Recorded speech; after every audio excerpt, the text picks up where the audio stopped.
harder. Shadow boxing, jump rope. With them chinchilla shorts worth Trump notes. It's fantastic, the boy out of Grand Rapid. And ever since a young teen, he had the hands mastered. To be perfect, we all know it take practice. Who else dominated 4 different weight classes? Nobody, they all got sloppy with it. On top of that, Pretty Floyd real cocky with it. It's PB and PB, 2 champs together. Church.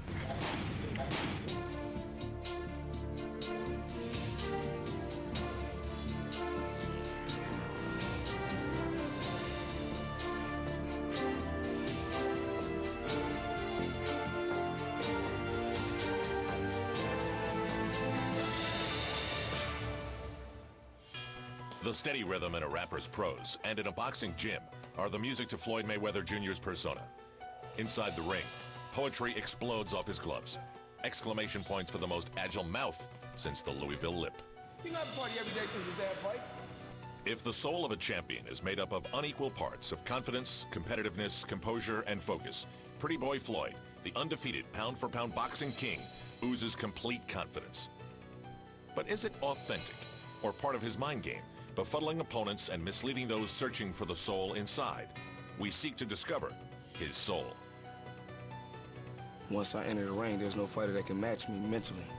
Right left hook by Mayweather. My goal is to be the best ever, and I think I'm the best fighter ever. Floyd Mayweather promised he would humiliate Arturo Gatti before his fans. I beat everybody you put in front of me, and I'm gonna continue to beat everybody you put in front of me. This sport is like no other sport. In the boxing, this is combat, this is war. Exhibiting the fruits of supreme confidence, Mayweather has dominated his divisions since beginning his pro career in 1996. His roots pointed to little else. With a father and 2 uncles in the fight game, his calling seemed preordained. But Mayweather Jr. has evolved beyond family ties, sporting an unblemished 36-0 career mark. Brilliant, clean, hard shots for Pretty Boy Floyd, and Chavez backs out. Getting there obviously is hard, but you know, to be on top after 10 years, it's unbelievable. He's been a world champion in 4 different weight classes. What drives him to obsession is a passion for others to acknowledge his superiority. You gotta know your distance. You got to know your distance. You gotta know it. He believed when his era was gone, they're gonna rate him as the greatest fighter ever. Dedication, hard work. Dedication, hard work. Dad was his hero. He was really his hero. Dad took him to the gym every day and had to hold him up to hit the bag. Believe it or not, I started training my son when he was a baby, right in the crib. I take his hands and start doing that. Pretty soon, my son started doing that on his own. I couldn't believe it. I used to just go to the gym and, stand on a chair and hit the speed bag. And, after hitting the speed bag for a few years, I got good at it. So when I was 4 years old, I know how to hit the speed bag like a professional.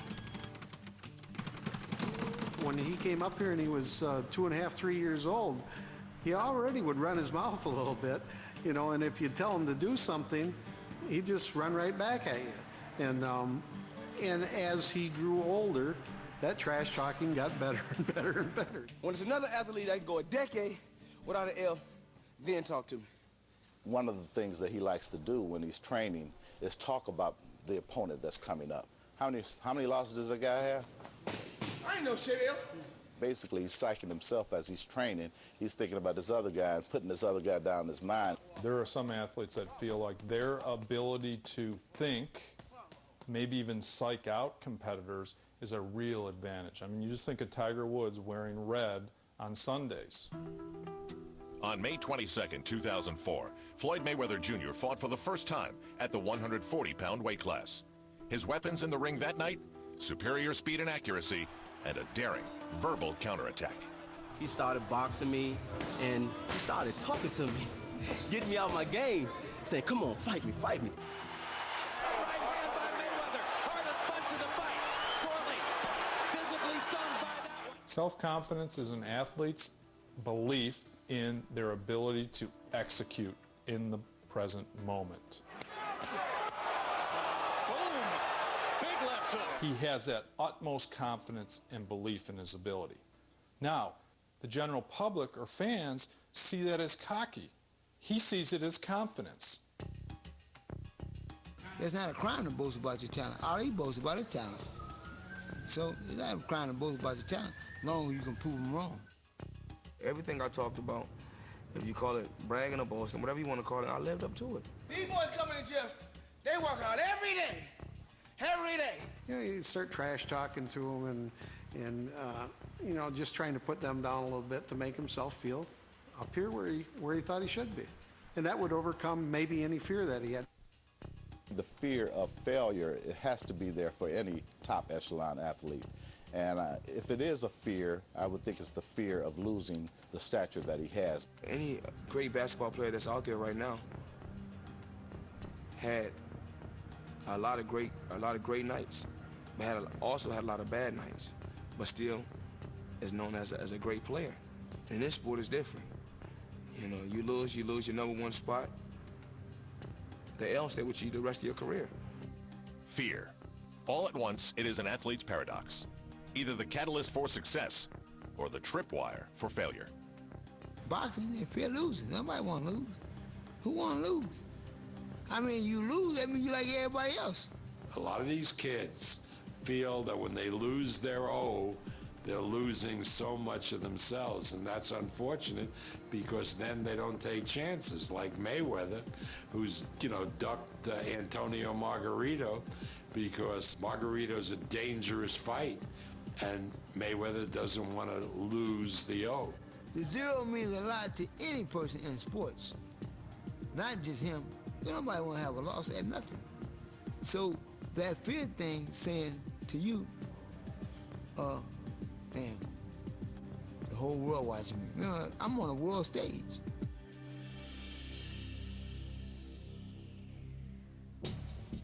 USA Today, sole champion on Versus. Well, my goal in life is, I know what's going to happen. I'm going to retire as the best fighter ever. His sole motivation is that he wants to retire undefeated, being a multiple champion in 5, 6 different weight classes, and go down as the best ever to do it. In the steely environment of Grand Rapids, Michigan, a father convinced his son of the riches that live beyond the city limits. Through boxing, Floyd Sr. instilled dreams of fame and wealth to young Floyd. His father was somewhat of a hero around the general area here, so he looked up to his father. He knew his father was something, and he wanted to be like that. Fame drive all of us, if we can get some. I don't care if you get a 2-minute shot in the paper. You'll tell your friend, oh, I'm in the paper over there. So fame drive all of us to a certain degree. Boxing was a vehicle by which he did it, but he had a strong desire to be a success and be well known. The son looked at Dad's career, a 30-6-1 mark as a professional, including a 1978 fight versus Sugar Ray Leonard as a benchmark. But in 1993, while Junior was in the Golden Glove circuit, his dad was convicted of cocaine trafficking and sent to prison for 4.5 years. The sudden departure detoured Dad's life and warped the focus of his prodigy. That was a really bad moment for me. It was hurting me bad inside, man. I couldn't be there for my son. He was kind of a little down because him and Dad did everything together. They used to run about 10 miles a day. They did everything together. He wanted to be a boxer, but after his father, you know, went to prison, he was like, you know, I don't really know what to do. Got sort of depressed and just didn't come around for a while. I think that he was struggling with his focus. I talked to him frequently on the phone. You know, I would bring some things back to him, you know, that was written down about boxing, and, you know, I would refresh in his mind sometimes, and he'd say, oh, Daddy, you're right.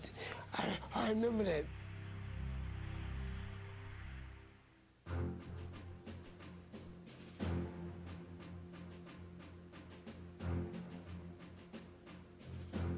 With his incarcerated dad unable to attend, Floyd Jr. entered the 1996 Atlanta Olympics.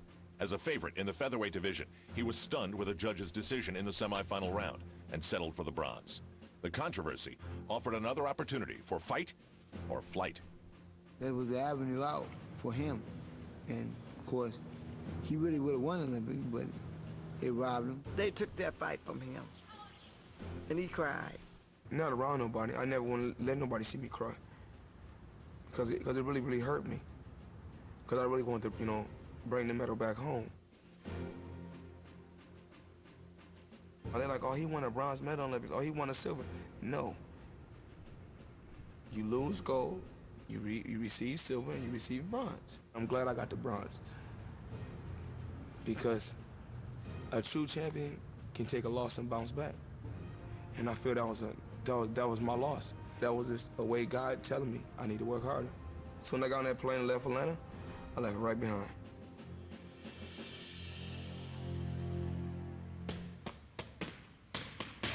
Once I get in here, I go in the zone. And when I go in the zone, can't nobody stop me. You know, every time I used to fight, we used to always talk about, you know, what my dad been through and what I've been through. And, you know, a lot of times try to get in my head, but there's none that can get to me. Mayweather, intent on forging his own path, has taken the direct road in both his career and training methods. But within Mayweather's focus is the inherent tendency to align himself with only those who agree with his methods. Relationships fall victim to the ultimate motives. From 93 to 98, I'm standing on my own 2 feet.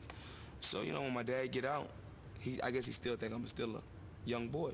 But, you know, I tell him, you know, I'm my own man. I'm grown now. I've been on my own for 5 years. You know, as a man, we just see things eye to eye. So he went his way and I went my way. I'm the one that got him everything he got. Everything he got, I got it. Everything he giving people, I did it for him. His daddy did it for him. My dad had me running them boots. He had me chopping wood. But, you know, you get grown, you want to do things your way. I wanted to run in tennis shoes. If a dad is just, you know, screaming at you, you know, you start not to hear it. And I think as Floyd became older and became a man himself, I think he came to resent that and resist that a little bit. Pretty much that's the genesis of their split. He's going to be the best in the world, and he is. And he is because of his daddy, not nobody else. Let's get that clear. Roger Mayweather, Jr.'s uncle, has trained the champ for the last 7 years. Floyd Sr. works his own fighters. The only communication between them is through the media, as a father seeks credit for a soul he once captivated, but no longer recognizes. Back then, that's the son I know. This person here now, I don't know. How can a man walk in a room and see your daddy and don't acknowledge him? And your daddy is the only way you ever got where you got. Your daddy, not nobody else. It's the only place you can watch Soul of a Champion. I think boxing is harder than any other sport. Once you get in there and it's just you and the other guy, it's tough. You take any athlete from any other sport, and they won't last a round. One round. Our athlete wouldn't last one round. In the gladiator world of boxing, Mayweather embraces the inherent sacrifice. In 2002, a freak training accident just days before his lightweight title match against Jose Luis Castillo tested his competitiveness. I was close to the bag. When I hit the bag, my arm, I was too close. Threw a punch like this, and my arm bent back like this, which, you know, tore the rotator cuff. My arm was killing me. It was hurting so bad. It was like one of the worst feelings I ever had. I come to his house early Saturday morning, the day of the fight. And I come into his room, and all I could smell was a bunch of being gay. And I'm saying to myself, we getting ready to fight, a major fight. What the hell is going on? I didn't want to let nobody know. And I said, yo, I'm gonna fight because this opportunity may never come again in life. Mayweather made a comment in the corner about his left shoulder. We'll see if it is something wrong with it. Confidence feeds trust. The more confident you are, the easier it is to trust your body and go out there and do what you've trained to do. Mayweather leaping in with the strong left hook. He wanted to go out there and be able to still perform and show that he could beat this guy basically with one arm. The winner by unanimous decision, Pretty Boy, Floyd Mayweather. Losing, he wouldn't even go there.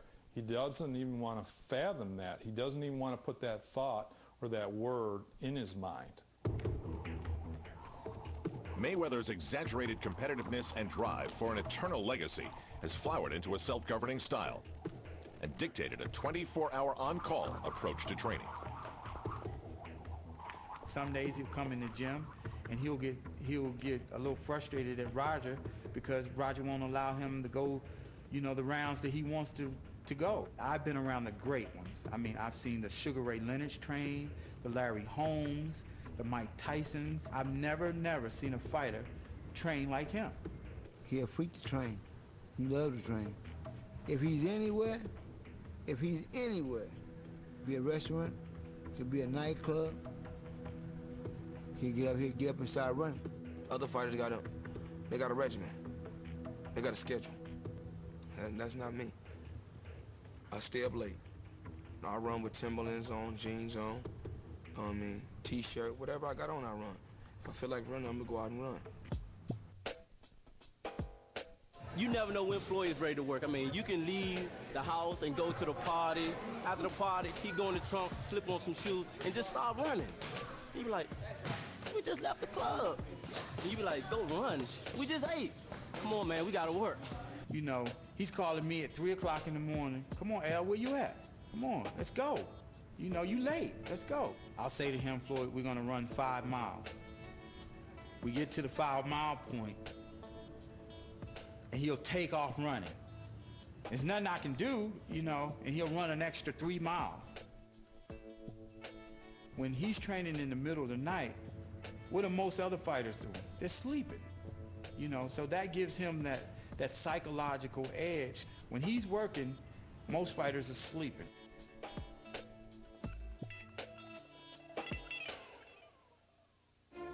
He chose me, but he chose me. I always ask myself, well, why you chose me? I'm happy it was me that was chosen. I don't believe in religion. Because a person is a Christian, a person is a Catholic, a person is a Muslim, a person is a Jew. I feel under God, we all are one. So I find myself praying all day. I pray every day and all day. Don't nobody know it. That's one of my secrets. And I told you. Gives him faith that someone's looking over him. And when he feels like someone's looking over him and taking care of him, that gives him that added little confidence.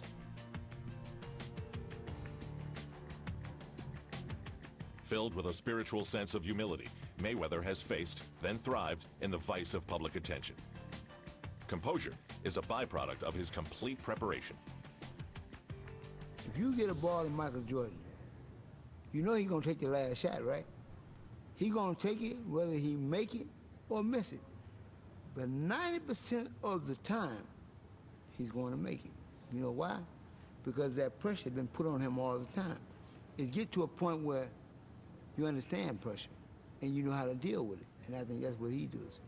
I never let what's going on the outside affect what's going on in the inside, because I know this is my job and this paved the way for me. And the Gotti crowd responds. When I went to Atlantic City and all the fans are in there rooting for Gotti, that means it's a great feeling. I feel good because I know once we get in that square circle, what I really know in my heart, the fans cannot get in there and fight for a fighter. It's just me and him, one-on-one. Mayweather knocked him halfway across the ring with his own vicious left hook. And I always remind him, this ain't nothing but the gym. That means he can focus just like it is the gym. When the gym, there's no ooh, no oh man, he did this, oh he did it. It ain't none of that. It's just you, me, and him, and the guys he's boxing. As Mayweather enters the latter half of his career, he faces the age-old mental struggle, the need to be noticed and to establish a legacy, versus the dangers inherent in losing a fight, and his identity. With all due respect to Floyd, we haven't seen Floyd in trouble. And until he's in trouble and works his way out of trouble and shows the heart of a champion, right, the jury has to be out. If he suffered a loss by some chance, it very well could damage his psyche to some degree. But we'll have to wait and see that because it hasn't happened yet, and I don't see it happening in the immediate future. You don't necessarily have to beat an opponent all the time with your fists as a boxer. You can beat him with your mind, or you can beat him with strategy, or you can beat him with maybe something you said going into the fight. Floyd Mayweather Jr. is a very cerebral fighter, so psychology is part of his repertoire. He's the epitome of what being the soul of a champion is all about, because his work ethic is unbelievable, his dedication, and his belief in himself. But I believe that when all is said and done, that when Floyd, along with Sugar Ray Robinson, along as one of the greatest fighters ever to put on a pair of gloves, and I think that would represent the soul of a champion. I'm 100% sure I'm the best fighter in the world. And I told you that, and I'm for sure about that. And somebody else tell you different, they must not be in the fight game.